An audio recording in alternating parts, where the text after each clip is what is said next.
Halo rekan-rekan, ada fenomena baru yang patut kita singgung dan harus menjadi perhatian kita.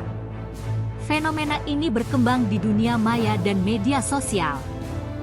Perlu diingat, fenomena baru ini bagi orang Aceh sangat tidak baik dan tidak pantas untuk ditiru. Beberapa di antaranya dimunculkan oleh orang-orang yang mungkin saja kurang atau sama sekali tidak punya adab dan etika dalam pergaulan dunia maya dan dunia nyata.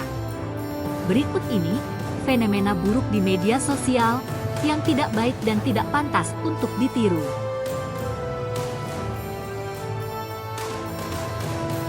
1. Kuat temenak.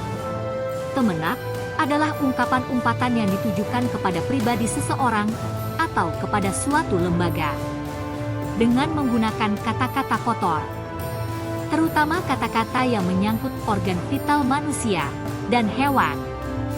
Biasa, temenak itu diungkapkan saat orang marah, menghina orang yang ditujunya. Atau ada juga karena dendam dengan sesuatu yang tidak disenanginya. Temenak ini sangat tidak baik dan tidak pantas untuk ditiru, apalagi jika diungkapkan di depan anak-anak. Pasti, anak-anak akan menirukan kata yang sama, padahal ia tidak paham maksud dari kata-kata itu. Jadi, sebaiknya kita hindari kata-kata temenak ini, supaya tidak menjadi budaya di dunia maya, yang akan terbawa ke dunia nyata.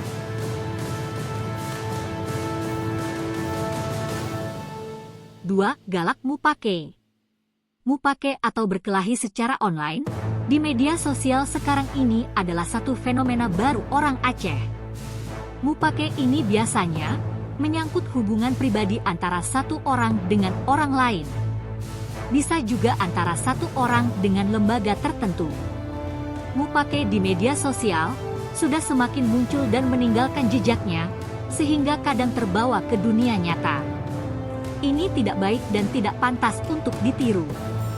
Mupake di media sosial akan membawa dampak pada semakin meruncingnya masalah yang akan muncul, yang tentu tidak akan ada titik temu untuk penyelesaiannya.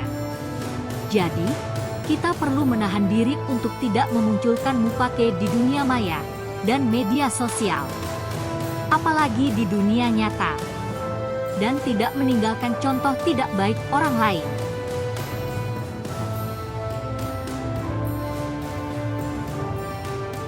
3. Saling buka aib. Ini juga menjadi tren di dunia maya dan media sosial. Buka aib antara satu orang dengan orang lain, saban hari kita lihat, dan biasanya menyangkut hal yang sangat pribadi dari seseorang. Semua orang dan semua manusia pasti ada aib masing-masing, yang hanya diketahui oleh satu atau dua orang terdekatnya. Saat aib itu dibuka ke publik, akan menimbulkan saling curiga-mencurigai, hina-menghina, dan caci-mencaci dari orang lain. Aib seseorang hanya patut disembunyikan oleh orang yang mengetahuinya, dan tidak pantas untuk diumbar keluar dan menjadi konsumsi publik. Biarkan aib orang tetap menjadi milik orang tersebut, dan jangan pernah kita membuka aib orang. Karena saat kita membuka aib orang lain, sama dengan kita membuka aib kita sendiri. Itulah rekan-rekan Mandung, 3 perilaku buruk di medsos dan media sosial yang makin muncul di Aceh saat ini. Jangan ditiru dan ayo kita hindari perilaku ini, sehingga jejak digital tidak baiknya kita tidak tinggal sepeninggalnya kita nanti. Semoga